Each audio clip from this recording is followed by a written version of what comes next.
Bienvenue à vous pour une nouvelle édition d'Émotions en avant-plan. Dans ce numéro rétrospectif de la première édition mauricienne de la fête du court-métrage qui s'est tenue le samedi 22 mars 2025 à l'Institut français de Maurice Rosil.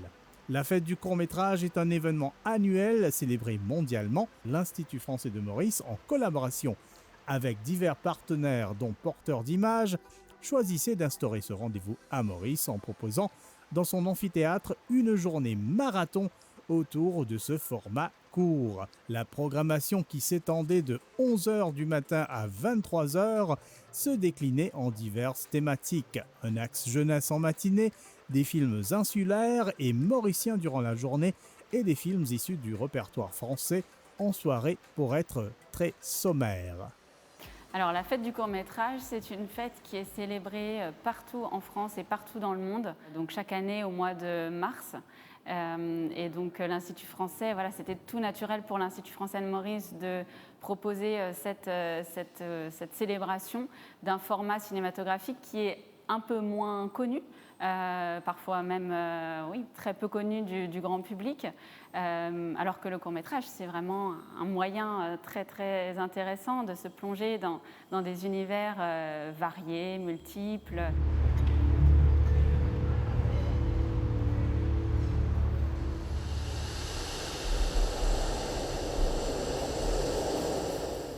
On voulait effectivement proposer un panorama le plus complet possible de ce qu'on peut trouver dans la production contemporaine de courts-métrages. Ce sont donc tout un tas de thématiques effectivement qui sont déployées lors de cette journée. Donc on a une séquence qui fait la part belle au cinéma mauricien.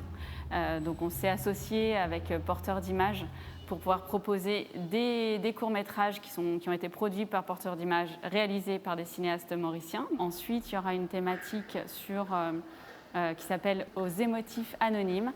Donc là, c'est proposé par Canal+, et c'est une thématique qui traite un peu de la marginalité, de la sensibilité.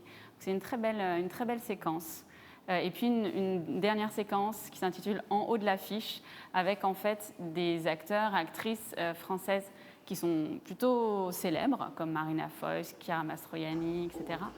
L'association locale Porteurs d'images contribuait quelques films de son catalogue pour la partie mauricienne de cette célébration du 7e art, format court. Partenariat renouvelé d'ailleurs, qui rappellera à certains cinéphiles mauriciens le festival connu comme Il Court, qui aura pris naissance sous l'égide de l'Institut français, alors connu comme Centre culturel Charles Baudelaire. Porteurs d'images, c'est une association mauricienne qu'on a créée en 2007, dont l'objectif était de dynamiser un peu la création cinématographique à Maurice. Donc il y avait le festival Il Court, qui était vraiment la grosse activité qu'on organisait chaque année, de 2007 à 2018. Et dans le festival Il Court, le moteur même du festival, c'était les ateliers d'écriture et de réalisation de films. Et ce sont ces films-là que nous présentons aujourd'hui. C'est un petit best-of de Il Court. Et qui sont là, après la marina.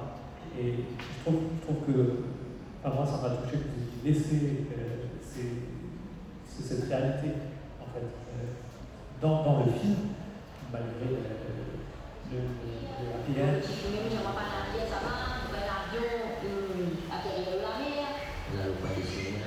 Depuis justement la première édition d'Il Court et des ateliers, il y a eu tout un changement, différentes circonstances qui ont favorisé une certaine maturité, davantage d'intérêt de divers amateurs, des gens qui aimaient le cinéma, qui se sont professionnalisés. Cette effervescence, elle a été finalement tous les ateliers, etc. Il était un peu pour quelque chose et les formations que l'on proposait. Aujourd'hui, moi, le constat qu'on peut faire à l'association, c'est que la grosse majorité des gens qui évoluent aujourd'hui dans le secteur cinéma à Maurice, ce que j'appelle le secteur cinéma, c'est aussi beaucoup ceux qui travaillent sur les productions étrangères qui viennent se tourner à Maurice et aussi ceux qui essayent de créer localement. La grosse majorité sont passés à un moment ou à un autre par les dispositifs de Porteurs d'images et de Il Court.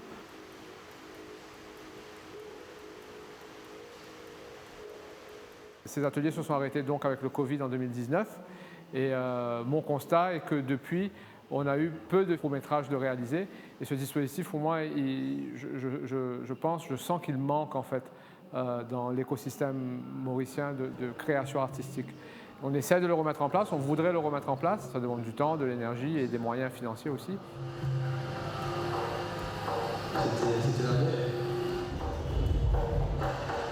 Ce qui a pu frapper aujourd'hui aussi, c'est cette présence du cinéma des îles. Paradoxalement, il semble que des fois, à Maurice, on ne soit pas aussi conscient que cela de la réalité des autres îles, en fait. Donc, est-ce que c'est aussi peut-être une façon, à travers aussi l'Institut, à travers peut-être la langue française, de favoriser cette reconnexion de différentes réalités insulaires qui peut-être ont leur spécificité, mais en même temps aussi voilà, des points de rencontre et des réalités similaires, des cultures, des histoires similaires, je ne sais pas. Alors, est-ce qu'il y avait cette volonté-là aussi, peut-être Oui, il y avait tout à fait cette volonté, effectivement, de mettre en valeur l'insularité comme une façon de vivre, une façon de percevoir le monde qui est particulière. Et donc ce programme, il y avait Regard sur les Outre-mer et Il était une fois, il écrit comme une île, voilà, présentait des films venus d'Haïti, des Comores, de Mayotte, de Maurice et de Madagascar. Donc c'était vraiment une façon de montrer que les réalités de ces îles, effectivement, sont différentes. Elles sont parfois difficiles, souvent difficiles, mais elles se font écho d'une manière ou d'une autre. Et je pense que le public, en regardant d'abord un court-métrage réalisé par un réalisateur, une réalisatrice à Mayotte, puis voilà, de passer d'une île à l'autre, comprend les réalités, les influences qui traversent ces îles et qui, malgré la distance, malgré le fait que ces îles soient un petit peu isolées du reste du monde, se font écho.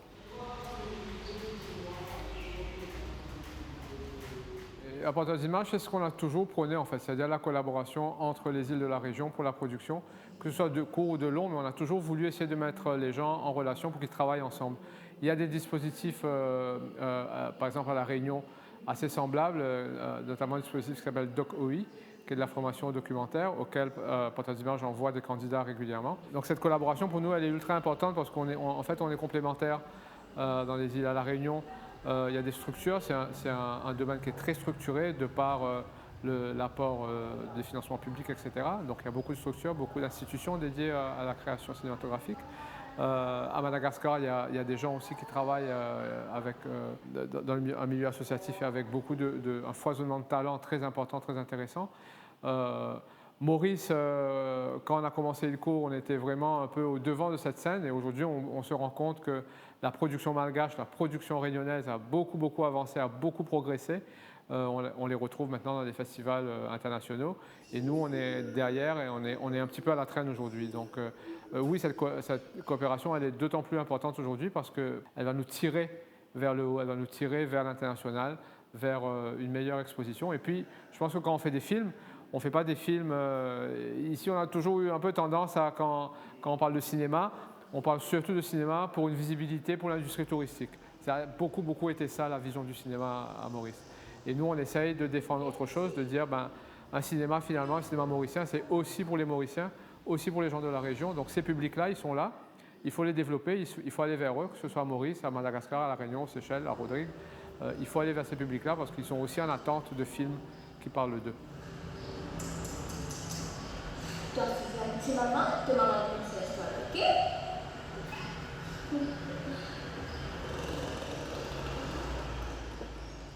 Dans la séquence Il était une fois, le public avait l'occasion de découvrir ou de redécouvrir Pieds dans l'eau, film d'animation de la Mauricienne Kim Ip-Tong, produit par le studio d'animation Gaoshan Animation Studio Maurice. Ce film au palmarès international étoffé proposait un regard d'artiste sur le naufrage du Wakashio. La réalisatrice Kim Ip-Tong étant alors à l'étranger, nous en avions discuté avec Armand Despont, directeur du studio d'animation. On est très heureux que le film soit présenté dans le cadre de la fête du cours, parce qu'il a intégré depuis ce mois-ci, depuis le mois de mars, le catalogue de l'Institut français. Donc le film est disponible à travers tous les instituts français à travers le monde. Et ça, c'est quelque chose qui nous tient à cœur pour ce qui relève de l'éducation à l'image, de la sensibilisation, que ce soit ici à Maurice ou dans l'océan Indien ou ailleurs dans la francophonie et au-delà. Et le film, effectivement, a un très beau parcours en festival. Il fait une belle saison. Il a commencé sa première mondiale au festival d'Annecy, qui est un peu le le temple de l'animation mondiale. Il a continué ensuite à Jeddah au Red Sea Film Festival où il a été sélectionné aussi. Et Kim est en ce moment même aux États-Unis, un festival Aspen, qui est un festival qualifiant pour les Oscars. Donc ça, évidemment, c'est une grande nouvelle pour nous, parce que je pense que c'est la première fois qu'un film mauricien se retrouve sélectionné dans un festival qui est qualifiant pour cette cérémonie-là.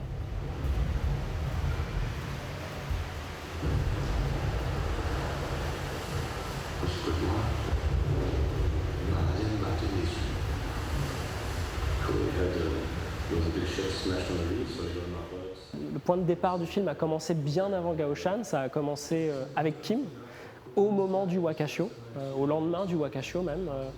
Et elle avait été à l'époque démarchée par une fondation d'art pour faire un film d'art, avec un budget qui était plus restreint. Et c'est Kim, en fait, à l'époque, qui s'est dit que ce sujet-là était beaucoup trop important, beaucoup trop grand pour ne pas essayer d'un format plus ambitieux. Donc c'est elle qui a eu l'idée de l'amener vers le cinéma. Et donc à ce moment-là, elle a commencé à chercher des producteurs un peu partout, à Paris, mais ailleurs. Et parmi les rencontres qu'elle a faites, elle nous a rencontrés, nous. Et, bon, la rencontre nous a semblé, je pense, réciproquement idéale, parce que comme on est implanté dans l'océan Indien, c'est le type de sujet qui nous touche plus particulièrement. Le fond de cette animation, de cette histoire, est profondément bouleversante, dramatique, horrible.